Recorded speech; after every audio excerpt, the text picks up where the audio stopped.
इस संसार में आने वाला प्रत्येक बालक संपूर्णतः संस्कार रहित होता है। उसके अंतर पर ना किसी अच्छे संस्कार के चिन्ह अंकित होते हैं, ना ही बुरे संस्कार के। अर्थात जन्म से बालक में ना कोई गुण होता है और ना ही कोई दोष। तो ये दोष अथवा गुण किस प्रकार प्राप्त होते हैं? क्या हमने कभी विचार किया है? जो बात माता पिता के मुख से निरंतर सुनी जाती है, वही बात उनकी संतानों के हृदय का संस्कार बनती है। जैसे किसी गांव में नदी तट तक एक पगडंडी बन जाती है केवल उस मार्ग पर बार बार चलने के कारण। अर्थात माता पिता के हृदय की इच्छाएं उनकी संतानों के हृदय का दोष अथवा गुण बनकर जन्म लेती हैं। क्या ये सत्य नहीं?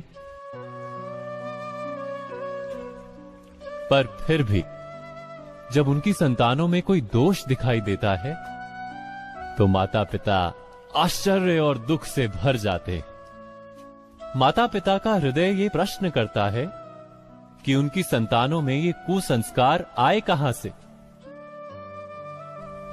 सत्य तो यही है कि माता पिता अपनी संतानों को अनजाने में ही कुसंस्कार के बीज दे देते हैं, जो उनके संतानों की हृदय भूमि पर कुसंस्कार का वृक्ष बनकर उगता है।